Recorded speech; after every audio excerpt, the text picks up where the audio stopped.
Ok, c'est un acte manqué, c'est un échec, mais là-dedans, il va falloir qu'on apprenne quelque chose et j'ai pas pour habitude de lâcher, donc c'est pas maintenant que je vais le faire.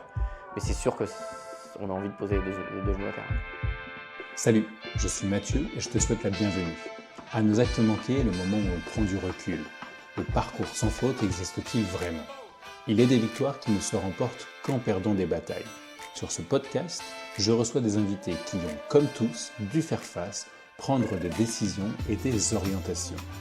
Certaines d'entre elles n'ont pas été bénéfiques à court terme, mais toutes les ont aidés à se construire, à grandir et à devenir ce qu'ils sont aujourd'hui.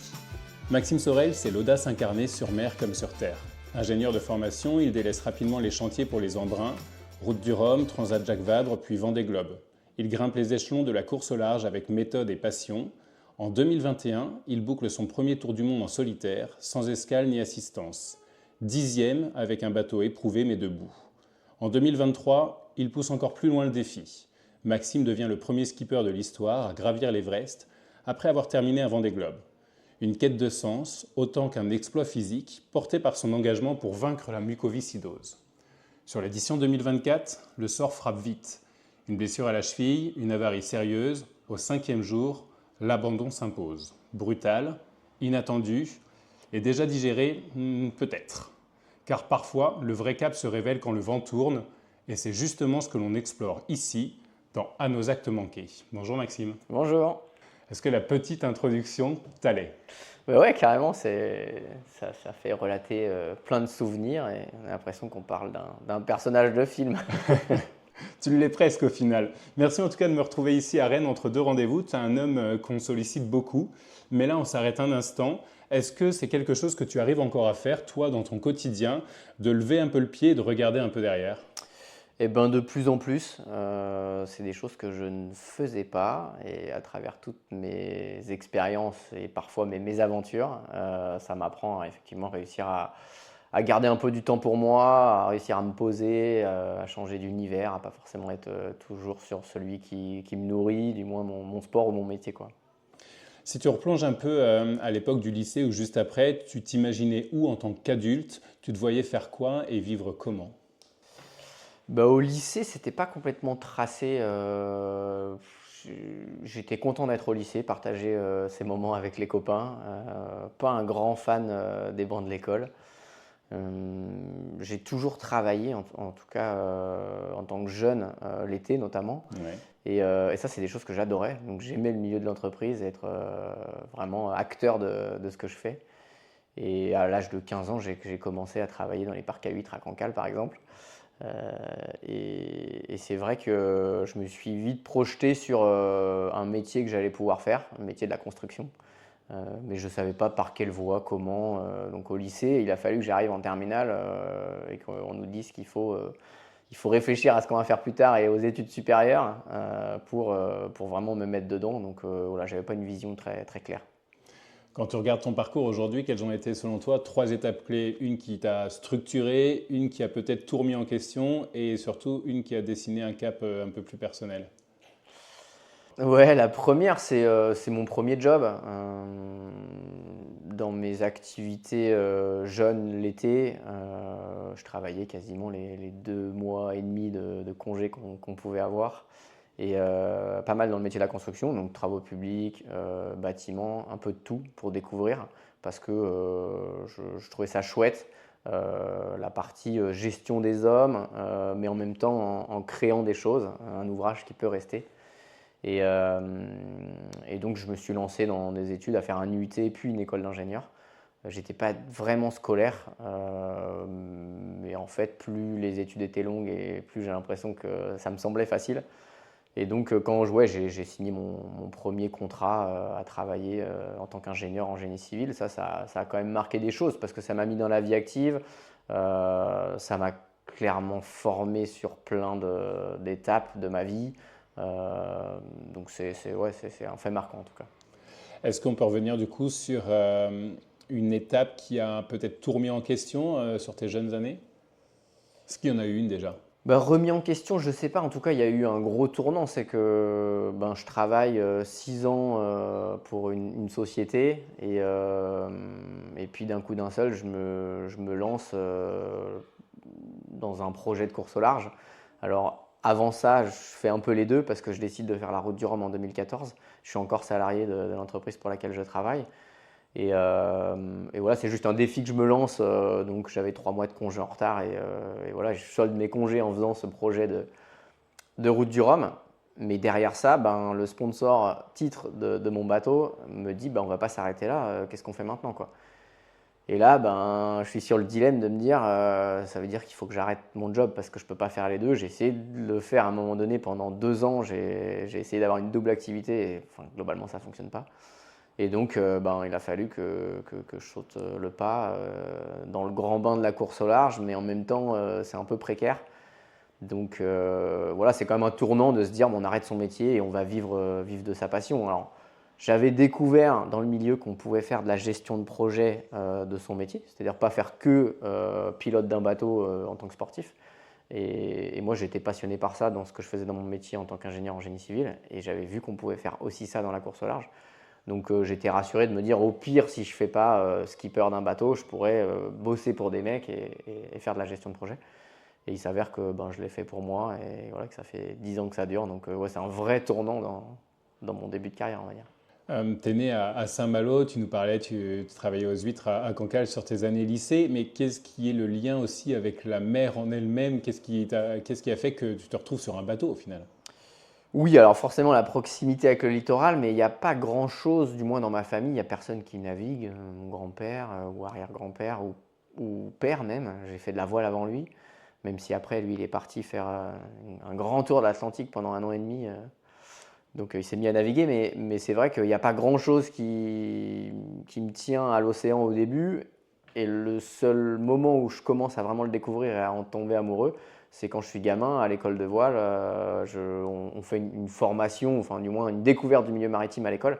Et c'est là que je me rends compte que voilà, on peut faire plein de choses avec l'océan. Et à travers la voile, c'est un truc qui est complexe parce qu'on ne peut pas aller face au vent.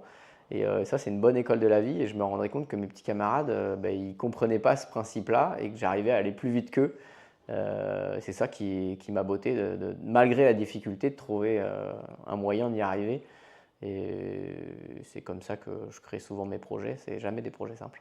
Ouais, tu as eu cette réflexion à la base qui te permet d'être plus performant et ensuite, du coup, tu t'es dit, OK, j'ai compris quelque chose que d'autres ne comprennent pas forcément et j'ai quelque chose à faire là-dessus? C'est ça, il y a des contraintes que les autres ne voient pas et c'est grâce à ces contraintes qu'on va pouvoir faire avancer le bateau et comment faire. Et ouais, c'est une petite remise en question, mais c'est clairement une vraie école de la vie. Quand il faut aller s'entraîner, naviguer en hiver quand on est gamin, enfiler la combine, aller dans l'eau mouillée, tremper, enfin voilà, et froide, c'est complexe, mais ouais, c'est ça qui m'a botté en tout cas.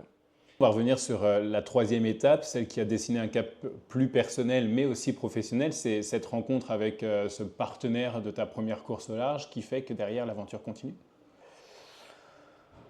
Oui, alors ça, c'est pas le trait que j'avais relevé moi, mais oui, c'est sûr que c'est un partenaire qui me pousse à me dire, ah bah tiens, en fait, je vais en faire mon métier. Parce que moi, je m'étais dit, bah voilà, je vais faire mon projet Route du Rhum, un premier défi, et puis on verra ce qui se passe. Et alors, c'est sûr que retourner au travail après avoir fait 3 mois dans le milieu et puis avoir vécu un truc complètement dingue, c'était ma première solitaire, première traversée de l'Atlantique, donc tout réuni ensemble en course. C'est sûr que retourner au travail, je me souviens, je ne sais pas si c'était une punition, mais il m'avait mis un chantier dans le nord, un gros chantier bien complexe. À mon retour, c'était ouais, en février 2015. Et du coup, ouais, c'était pas évident d'en revenir. Ouais. Mais non, le truc un peu plus perso que j'avais pensé, c'est que j'ai rencontré donc, Candice, ma compagne actuelle, et c'est elle qui a un peu changé aussi ma vision de voir les choses globalement sur la vie. J'étais très concentré sur mes défis, mes aventures. Et aujourd'hui, je vois les choses un peu différemment parce que voilà, quelqu'un qui est rentré dans ma vie et ça, c'est un peu le côté perso qui a fait que je suis un peu différent aujourd'hui. Qui rythme le reste. C'est ça. S'il y avait une chose que tu n'as jamais vraiment assumée, un regard un peu discret ou un regret un peu discret, ce serait quoi et pourquoi tu ne l'aurais pas dit plus tôt? Quand j'étais gamin, j'étais plutôt passionné de sport auto, parce que passionné des moteurs, du bruit, de l'odeur de l'essence, mais j'ai jamais pratiqué. Parce que bah, dans la famille, voilà, c'est quand même un sport qui coûte cher et personne n'en faisait. Alors j'allais faire du karting, mais juste comme ça en carte de loc. Et c'est un truc qui me trotte encore dans la tête. Aujourd'hui, je suis pilote de Formule 1 des mers, mais je ne suis pas pilote de Formule 1. Alors je ne veux pas devenir pilote de Formule 1, c'est pas le sujet. En tout cas, c'est quand même quelque chose que moi, j'en ai jamais vraiment parlé parce que je voyais pas du tout l'ouverture et voilà, et j'ai pas eu forcément les opportunités. Mais c'est encore dans ma tête et voilà, ça peut encore mûrir. Un appel lancé à Charles Leclerc pour une invitation peut-être. C'est ça. Ce podcast s'appelle À nos actes manqués. Tu as accepté de revenir sur un moment où quelque chose a échappé ou à ce que tu imaginais en tout cas. Mais d'abord, qu'est-ce qui se jouait pour toi à ce moment-là que tu as choisi de nous raconter aujourd'hui et qu'est-ce qui a basculé? Ben, le contexte, c'est mon dernier projet de course au large. C'est qu'on sort d'un Vendée Globe plutôt réussi. Déjà, on arrive à finir. Il faut savoir que le Vendée Globe, c'est un bateau sur deux qui abandonne, hein, globalement. Donc voilà, le taux d'échec est tellement important que l'exercice est complexe. Et on finit 10e, complètement inespéré. On a un bateau plutôt pour finir dans les 25, 26e. Et sorti de ça, bah, on a un nouveau partenaire qui rejoint l'aventure, qui nous permet d'aller construire un bateau neuf. Donc on a un projet tout tracé avec voilà, 3 saisons, avec un bateau récent. Ce n'est pas un bateau de dernière génération, mais on va pouvoir quand même batailler au moins dans le top 10, voire le top 5. On a des saisons qui se passent plutôt bien. On fait 7 courses, 6 fois top 5. Je me lance un double défi durant cette période de gravir l'Everest au profit de l'association Vaincre la Muco. Je suis passionné de montagne, je pratique. Globalement, c'est 3 saisons méga chargées, sportivement parlant. Et donc, je dois me staffer. Donc, on crée une équipe, une grosse équipe. Alors, une moyenne équipe pour la course au large, mais pour moi, une grosse équipe parce qu'avant, on est 3, on passe à 11. Ouais. Et donc, voilà, quelque chose d'assez tracé. On est plutôt confortable financièrement. L'objectif, c'est de faire un top 5 au Vendée Globe 2024. Quoi. Et ça bascule. Et ça bascule. Ça bascule parce que on abandonne le Vendée Globe très vite, beaucoup trop tôt. On n'est jamais prêt forcément à abandonner une course. En tout cas, on sait que celle-là, on peut l'abandonner. Le gros exercice de cette course, c'est d'imaginer tout ce qui va se passer pour réussir à pallier aux défauts techniques, surtout techniques. J'ai été surpréparé physiquement. J'ai un centre de préparation à Annecy qui prépare des pilotes automobiles et qui sont voilà, très connectés avec les chiffres et on a vraiment un niveau de préparation qui est très important. Et en fait, on abandonne parce que je suis blessé, je me blesse. Et je me blesse à cause d'un défaut de préparation d'une pièce qui engendre une blessure sur moi-même. Et ça, on n'est pas prêt en fait. On n'est pas du tout prêt à ce que le bonhomme soit cassé et qu'on ne puisse plus pallier à la chose parce qu'on ne peut pas intervenir sur tout sur le bonhomme. Et ça, clairement, c'est des choses que on pense, mais on a des difficultés à l'anticiper. Et surtout, je me rends compte que c'est arrivé au fil des 3-4 années que j'ai fait parce que j'avais beaucoup de choses à gérer, que j'ai commencé à déléguer pas mal, que ça m'a probablement éloigné ça a enlevé des petits liens sur des aspects très techniques et je commence à m'en rendre compte un peu la dernière année de préparation en 2024 où on fait une grosse année avec 2 transats aller-retour, donc 2 grosses échéances avant un Tour du Monde. Et le fait d'avoir pris de la distance sur ces choses-là, je me rends compte que j'ai été éloigné parfois des choses essentielles avec l'équipe. Et ces défauts de préparation, ils arrivent peut-être liés à ça, en tout cas. Donc il y a eu 2 étapes, même si elles se sont enchaînées très vite. Il y a ce problème matériel et ensuite qui entraîne la blessure, c'est ça ? C'est ça, tout à fait. Ce problème matériel qui me met dans des dispositions, du moins je dois prendre des dispositions complètement scabreuses et un choc sur mon pied génère une grosse blessure autour de la cheville avec 3 ligaments touchés, un arrachement osseux au niveau du genou, au niveau de la hanche. Et malgré cette blessure, ça arrive la deuxième nuit, je continue 4 jours en me disant, bon voilà, je fais pas mal de trail, la cheville elle tourne, ça va se remettre. Puis ça gonfle, la douleur est de plus en plus extrême. Pas de glace dans le bateau? Alors si, des poches Si, un peu. à percuter, mais pas assez du moins. Ouais. Et puis pas assez de médicaments pour antidouleurs, anti-inflammatoires.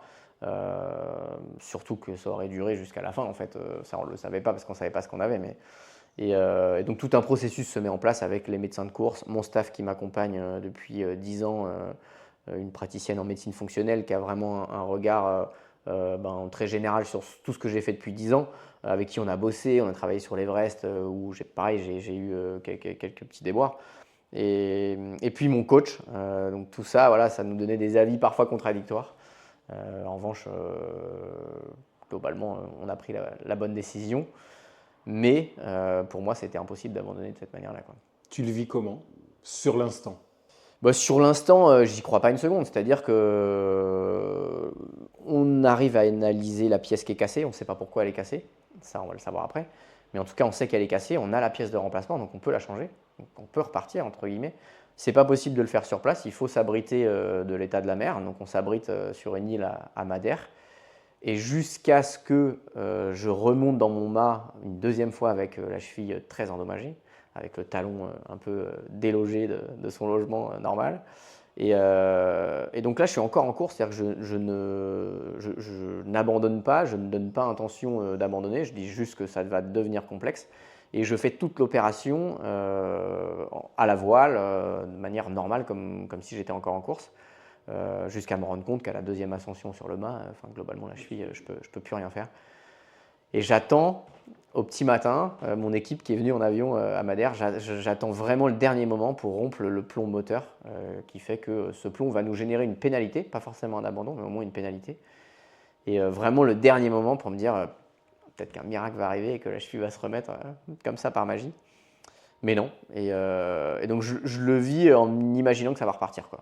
Il y a seulement quand j'arrive à terre et que je pose pied à terre que là je sais que c'est terminé. Je me rends compte de l'état mental de mes gars qui ont préparé le bateau. Et globalement, c'est un défaut de préparation, c'est eux.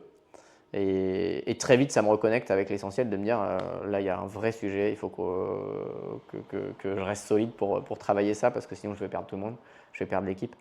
Et c'est pas le but. Donc je me reconnecte très vite à me dire que, ok, c'est un acte manqué, c'est un échec, mais là-dedans il va falloir qu'on apprenne quelque chose et j'ai pas pour habitude de lâcher, donc c'est pas maintenant que je vais le faire, mais c'est sûr qu'on a envie de poser les deux genoux à terre. Du sang-froid sur une traversée de l'Atlantique, sur un tour du monde à la voile en solitaire, il en faut. Est-ce que du sang-froid sur un moment comme ça, quand tu es tout seul dans ton bateau, on en garde ou est-ce qu'on crie un bon coup pour échapper un peu les nerfs? Ouais, on crie, on pleure, mais en revanche, je reste toujours connecté. Alors, on sait que dans la voile, il faut avoir une gestion des émotions le plus neutre possible, parce que quand on est vraiment trop haut, on redescend beaucoup trop bas. Je l'ai vécu sur mon dernier Vendée Globe, à faire une réparation, un truc complètement extrême, où normalement, c'est un job qu'on fait quand il n'y a pas de vent au port à 3 personnes, et là, je me suis retrouvé tout seul à bord à le faire. Donc, ça me paraissait complètement impossible. Et donc, le fait d'avoir réussi ce truc-là, derrière, j'ai plongé, parce que j'avais l'impression que j'avais fait un tel exploit que la course était finie, quoi. Je ne pouvais plus donner encore plus sur le bateau. On essaye en tout cas de se reconnecter au plus neutre possible, mais c'est sûr qu'on passe quand même par des émotions qui sont dures à accepter, et jusqu'à ce qu'on se dise que c'est fini, quoi. Tu t'es senti soutenu là-dessus parce que tu emploies souvent le on et pas le je. Vous êtes une équipe, même s'il n'y a que toi sur le bateau sur le moment. Tu t'es senti soutenu par le team. Tu as pu soutenir ton team aussi? Oui, alors soutenu par le team, ils ont tout tenté pour qu'on reparte, ou du moins que je reparte, sans imaginer médicalement ce que ça engendrait sur mon corps. Oui, clairement, je me suis senti soutenu. J'avais un gros niveau de pression qui était plus lié au côté sportif, peut-être au côté aussi sponsor, qui était très demandeur sur un projet qui avait peu de moyens finalement par rapport au niveau de compétition qu'on pouvait avoir. Réaliser un top 5, on avait des concurrents qui avaient 3 fois plus de monde dans leur équipe et 2 fois plus de budget. Donc voilà, c'est sûr que c'est jamais simple, mais j'aime les challenges, donc à chaque fois je relevais ces challenges. Et c'est sûr que d'échouer sur un Vendée Globe où on imagine partir 70-80 jours, au bout de 6 jours abandonner, c'est pas possible, quoi. C'est qu'il y a forcément un truc qu'on a raté. Donc soutenu, oui, mais il fallait que je travaille pour comprendre tout ce qui s'était passé, quoi. Il faut accepter cet échec pour repartir plus fort. Et aujourd'hui, on s'est reconstruit différemment. Justement, qu'est-ce que cette expérience a laissé? Elle a laissé des traces, ça c'est sûr, mais elle a surtout eu l'avantage de pouvoir se remettre en question sur des choses qu'on avait peut-être laissées traîner au fil des années. Moi, je suis un peu autodidacte dans ce que je fais, c'est-à-dire que je n'ai pas fait toutes mes classes en voile. Je suis ingénieur en génie civil de formation. Je me suis mis à la voile, à la course au large à 27 ans, donc hyper tard. Et je n'ai pas un énorme bagage là-dedans. Mon plus gros bagage, c'est de savoir gérer des projets. Et donc, j'ai réussi à pallier certaines choses avec ça. Mais sportivement parlant, ce n'est pas forcément évident toujours. Donc voilà, j'ai embauché mon frangin, qui est mon responsable projet, qui lui est un prof de sport à la base. Donc voilà, il est pareil, autodidacte. Et le mari de ma sœur, mon beau-frère, qui lui était dans le marketing et qui est venu nous filer la main sur la partie com. Donc c'est vraiment une entreprise un peu familiale où voilà, dans la gestion de l'entreprise, on a nos manières de faire. On n'a peut-être pas forcément les codes d'un gros groupe. En tout cas, les gens apprécient travailler avec nous, mais il y a forcément des choses peut-être dans les ressources humaines qu'on oublie. Et on ne se remet pas forcément toujours en question parce qu'on est pris par la complexité du projet et puis l'élan qu'on se donne à réaliser tous les défis.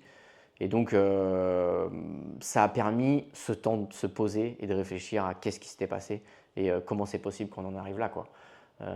Et je me suis rendu compte que, oui, à faire trop de défis peut-être, alors, j'ai toujours envie d'en faire plein, mais peut-être les gérer différemment. J'en ai oublié un certain essentiel, la connexion avec mon équipe sur des moments importants. On avait défini des protocoles de décision. Ces protocoles n'ont pas été respectés. Pourquoi? C'est ça qu'on allait chercher, c'est de comprendre ce qui s'était passé.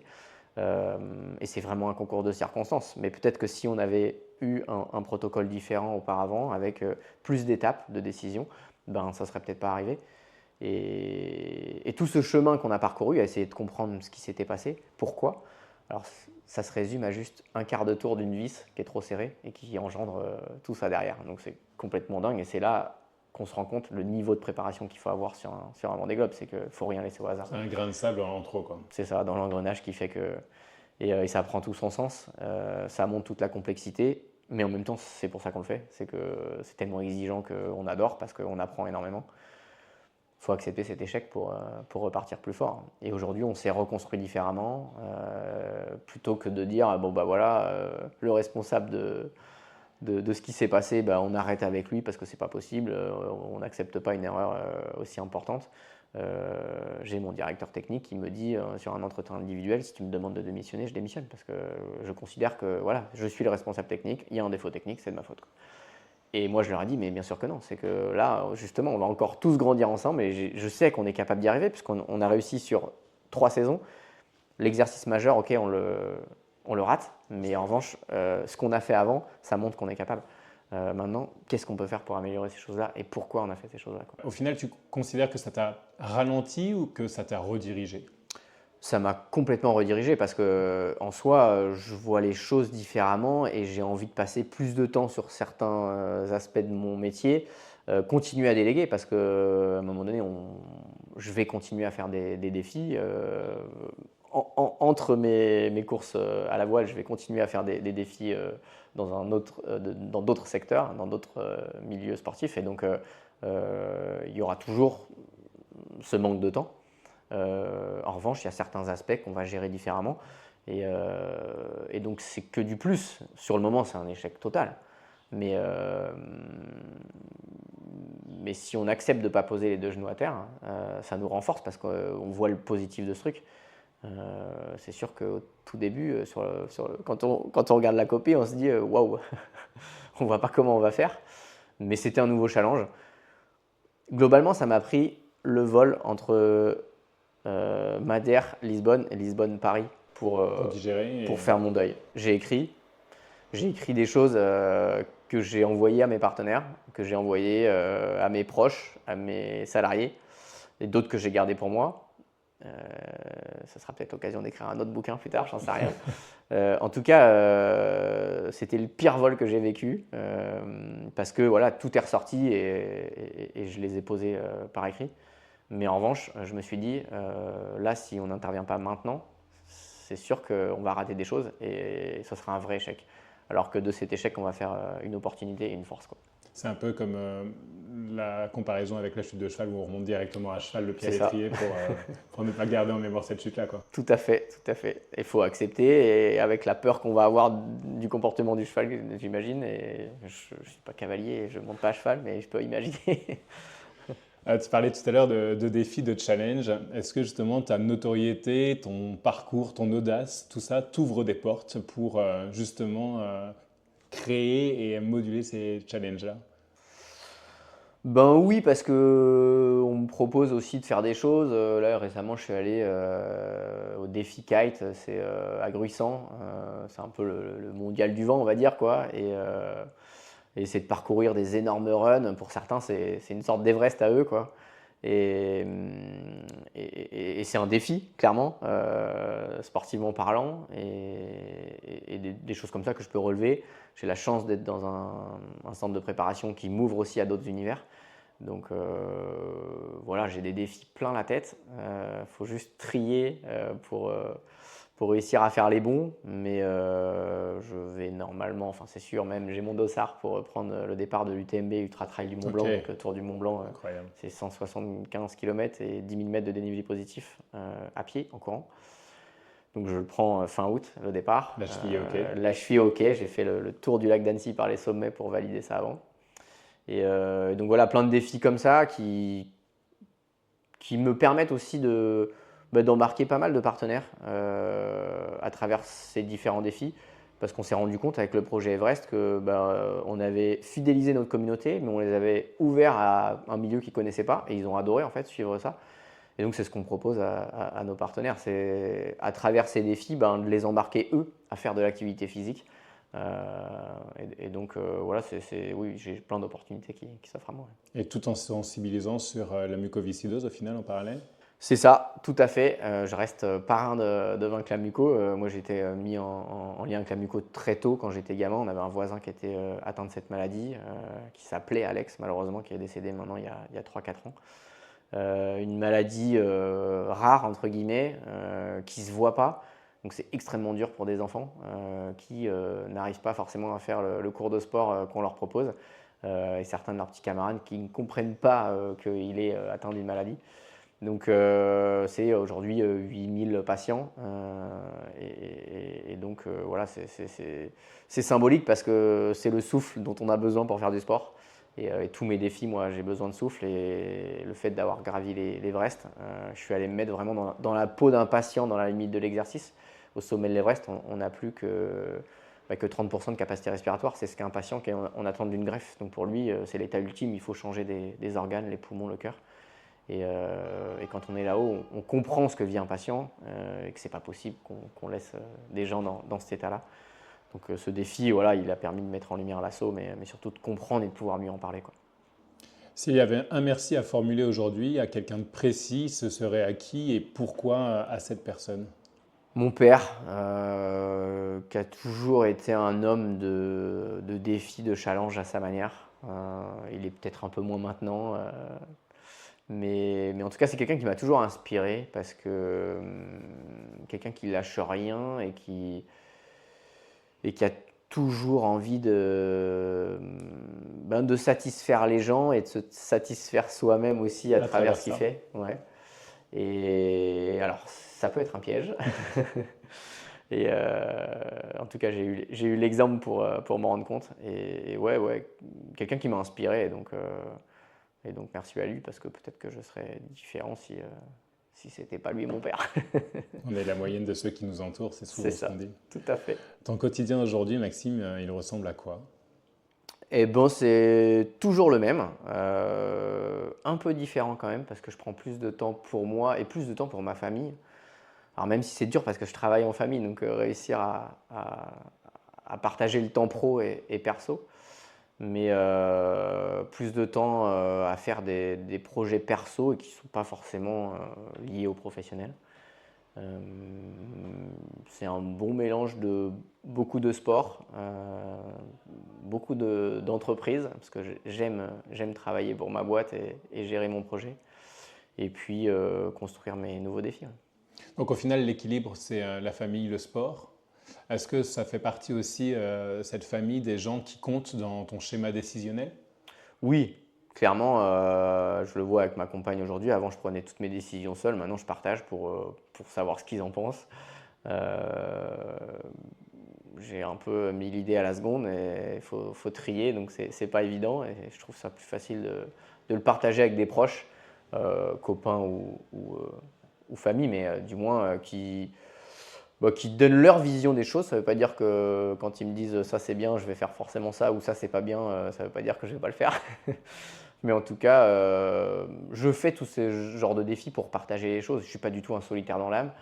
Alors, on va me dire, t'acceptes de partir 70 jours ou 80 jours en mer tout seul? Ben oui, parce qu'en fait, je me sens encore accompagné. C'est des gens qui m'ont aidé à préparer ce défi et donc je suis un peu le buteur, on va dire, final, quoi. Donc je le fais pour partager, quoi. Sur des personnages, enfin des personnes même comme toi, sportifs ou entrepreneurs ou artistes que je peux recevoir dans ce podcast, un peu assoiffés de défis, est-ce que par rapport à cette typologie de personnes, tu sais savourer les réussites aussi, ou est-ce que directement le défi terminé, tu penses au prochain? J'ai toujours un peu de mal à savourer. J'aime le savourer, prendre un temps en tout cas pour partager avec tous ceux qui m'ont accompagné dans la création de ce défi. Ça, je suis très reconnaissant pour tous ces gens et je donne beaucoup. En revanche, personnellement, j'ai du mal à me satisfaire de ce que je fais parce que je me dis que, ben, ok, on a réussi, mais il y a encore plein d'autres choses qu'on peut faire. Donc je me projette très très vite vers le futur défi. J'ai quand même eu un petit rappel à l'ordre quand je suis revenu de l'Everest. Ça m'a pas mal changé et ça aurait pu me ralentir dans l'ensemble de mes autres défis parce que je suis revenu complètement bloqué émotionnellement. On est en contact avec des choses qu'on n'a pas l'habitude de le voir là-haut, notamment la mort. Et quand je suis revenu sur mon bateau, sur des moments normalement euphoriques où tout va très bien, le bateau va très vite, c'est juste magique, et ben, je me rendais compte que j'étais complètement bloqué. Donc il a fallu faire tout un travail sur moi-même pour sortir de cet état un peu trop neutre. Retrouver la sensibilité émotionnelle. C'est ça, tout à fait. Donc là, je m'étais rendu compte que j'étais trop vite reparti sur mon domaine de prédilection et mon sport d'origine, mais il y avait quand même un temps où il fallait se poser et regarder ce qui s'était passé. Donc ça me permet aussi de grandir pour l'enchaînement des défis. Selon toi, pour avancer et avancer de manière concrète, il faut s'établir un plan de vie ou un plan par étape de notre vie d'adulte? Non, je pense qu'il faut. Enfin, j'ai pas envie de dire ça parce que ça veut dire qu'on se cantonne à un schéma et c'est comme ça qu'il faut faire. C'est vraiment propre à chacun. Je pense qu'il faut se laisser rêver, aller au bout de ses rêves et, euh, et mettre tous les moyens pour y arriver. Ça veut dire ne pas dire je rêve de faire ça, ça y est, j'y vais, quoi. Non, c'est ok, je rêve de faire ça, mais c'est quoi le danger? Comment on fait pour s'y préparer? Moi, j'ai pas pour habitude j'ai rien lu sur l'Everest ou j'ai rien regardé sur l'Everest. J'ai fait pareil sur le Vendée Globe parce que je veux me créer ma propre histoire. Par contre, je le fais après pour voir ce que les autres ont vécu. Mais en revanche, je me renseigne sur les dangers, comment il faut se préparer Et donc je ne laisse pas part à toute improvisation non plus, parce que il y a quand même des défis un peu hors normes et dangereux. Mais en tout cas, je me fais ma propre histoire, quoi. Oui, il y a une conduite et une coordination de projet quand même en amont. Mais par contre, tu dessines ton parcours au fur et à mesure quand même C'est ça. Et je me des nourris. étapes que tu vis. C'est ça. Je me nourris de ce qui se passe et c'est comme ça que ça me fait grandir et évoluer dans d'autres défis, quoi. Est-ce qu'il y a des personnes qui t'inspirent? Celles que tu regardes en te disant, là, il y a quelque chose qui me parle, plus que d'autres. Pas vraiment. On peut pas dire que j'ai une sorte de mentor, de me dire, tiens, lui, c'est vraiment quelqu'un que. C'est plutôt des gens que j'ai envie de rencontrer pour partager des choses avec eux, pour partager leur vision des choses sur ce qu'ils font. Mais je fais plein de défis, plein de sports, donc j'en ai plusieurs dans chaque sport. Et c'est un peu l'opportunité aussi que j'ai à travers tous les défis que je me lance. Et puis, le fait que ce soit un peu médiatique, forcément, ça nous ouvre des portes et ça me permet de rencontrer des gens. Et c'est ça qui est chouette, c'est de pouvoir partager. Quand j'ai préparé l'Everest, je suis rentré dans le milieu des alpinistes. Et en fait, j'ai rencontré des tas de gens. J'ai rencontré Sophie Lavaux, qui est la première française à avoir gravi les 14 sommets du monde. Et donc, tous ces gens m'inspirent à travers les rencontres parce que c'est incroyable leur parcours de vie. Mais non, je ne peux pas citer un mentor. On est revenu sur un remerciement. Est-ce que tu pourrais nous confier aussi un petit plaisir coupable aussi que tu peux avoir, mais que tu n'assumes qu'à moitié, qui t'apporte systématiquement un petit sourire ou un petit moment de regain d'énergie? Il y a souvent une phase en hiver où c'est au moment de Noël. Je suis hyper actif, je déteste rester à l'intérieur dans ma maison, mais souvent au moment de Noël, j'aime bien me poser, dormir beaucoup, boire des chocolats chauds et regarder des films de Noël. Bon, on sait qu'il y a de l'audience pour et il y a de la proposition. Y a-t-il une question que tu aurais aimé que je te pose et que je n'ai pas forcément posée ou abordée? Non, je trouve ça chouette qu'on puisse échanger sur ce dont beaucoup n'arrivent pas à parler. Euh, et moi, j'ai souvent l'habitude de prendre le taureau par les cornes, donc non, j'ai pas de questions. Super, c'est que j'ai pas si mal fait le job. Si tu devais résumer notre échange justement en une leçon ou en une phrase clé à retenir par rapport à cet acte manqué que tu nous as cité. Plutôt des mots, je pense, mais audace, envie, mais résilience. Merci beaucoup Maxime. Merci à toi. J'espère que cet échange t'apportera de quoi grandir et t'affirmer un peu plus. Chaque acte manqué doit nous nourrir. Merci encore à mon invité de nous avoir livré son histoire. Si le podcast t'a plu, n'hésite pas à le partager et à en parler autour de toi. Je t'invite aussi à laisser un avis sur Apple Podcast ou sur Spotify. Que ce soit pour un retour ou pour me suggérer de nouveaux invités, contacte-moi en tapant Mathieu Cotigno sur LinkedIn. À très vite dans Un de nos actes manqués.